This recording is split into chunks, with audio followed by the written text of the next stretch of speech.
Les barraques de Reus tanquen les seves portes deixant un bon sabor de boca a les entitats participants després de 4 nits de concerts al Parc de la Festa.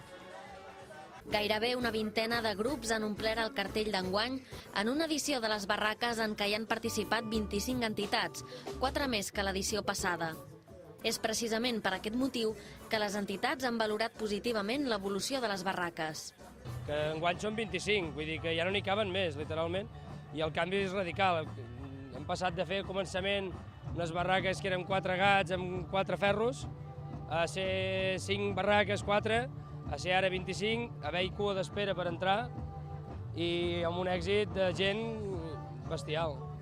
Tot i la coincidència de les barraques amb la revetlla de Sant Joan, les entitats consideren que l'afluència de públic ha estat bona.